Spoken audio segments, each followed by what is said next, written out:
अस्सलाम वालेकुम, कैसे हैं आप सब लोग। आई होप आप सब ठीक होंगे। मैं काफ़ी दिनों से एक टॉपिक पे बात करना चाह रही थी विच इज़ इमोशनल स्ट्रेंथ। और जैसे कि मैं ऑब्ज़र्व करती हूँ कि आजकल के जो बच्चे हैं, जो टीन्स हैं, जो न्यू जनरेशन है यंग, उनमें इमोशनल स्ट्रेंथ की बहुत कमी है, ठीक है। और हमारा ये है कि हम शायद एज अ पेरेंट या चाइल्डहुड में हम बच्चों को वो चीज़ें नहीं सिखा पाए कि लाइफ जो है is gonna be very tough, it will not be like a bed of roses, so we must prepare now। जो 30+ लोग हैं वो अब रियलाइज़ करते हैं कि we must prepare our kids for anything that comes up in life। तो emotional strength में क्या क्या चीज़ें आती हैं। इमोशनल स्ट्रेंथ में आती है नंबर 1 फ्लेक्सिबिलिटी और एडजस्टमेंट, किसी भी माहौल में एडजस्ट करने की एबिलिटीज़ होना। उसके अलावा ये है कि एक्सेप्टेंस और मूव ऑन हो जाना। और मूव ऑन होने के लिए भी I have already told you, I am not here to teach के बहुत अच्छी बातें, because I am not a good person, ठीक है। And I admit my mistakes and whoever I am. तो इमोशनल स्ट्रेंथ में ये चीज़ भी आती है कि कोई जो है, अगर आपको सारी लाइफ जो है डसता रहा है और वो अभी तक आपको डसने की कोशिश कर रहा है, तो आपने उसको हैंडल कैसे करना है, ठीक है।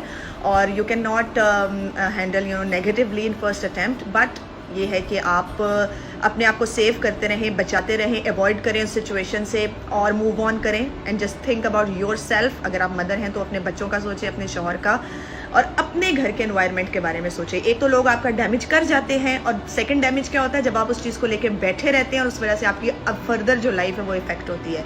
तो इमोशनल स्ट्रेंथ में ये चीज़ें आती हैं।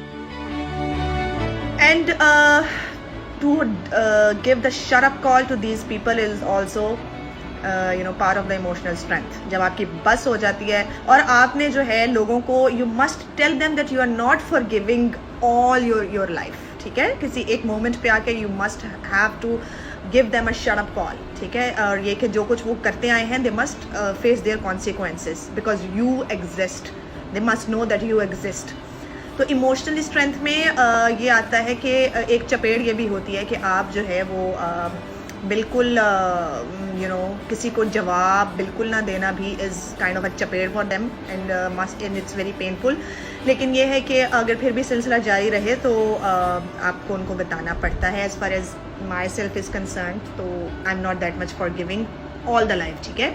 तो इमोशनल स्ट्रेंथ में ये चीज़ें आती हैं। हमारे बच्चे जो हैं आजकल बड़े इमोशनली जो हैं वो एक डैमेज्ड बनते जा रहे हैं। उसकी वजह ये है कि जो हैं वो एक पेज पे नहीं हैं, और दूसरी बात ये कि उसमें ये कि बच्चों को हम उस लिहाज से कि लाइफ जितनी टफ होने वाली है उस लिहाज से हम बच्चों को प्रिपेयर नहीं कर रहे, ठीक है। वो बहुत डेलिकेट है, मेंटली बहुत डेलिकेट हैं, और जब लाइफ की चीज़ें उन पर बड़े होकर पड़ती हैं तो वो कहते हैं हमें तो ये वाली लाइफ बताई नहीं गई थी, ठीक है, हमें तो प्रिपेयर ही नहीं किया गया था इन चीज़ों के लिए। तो all the time focus should not be studies, ठीक है। स्टडीज़ से हट के भी बहुत सारी चीज़ें हैं, और स्टडी ट्रस्ट में लाइफ में इतनी काम नहीं आएगी जितनी आपकी जो इमोशनल ग्रूमिंग है वो काम आने वाली है लाइफ में। तो मेरा यही एंड पे कंक्लूजन यही है कि एडजस्टमेंट, एक्सेप्टेंस, मूविंग ऑन।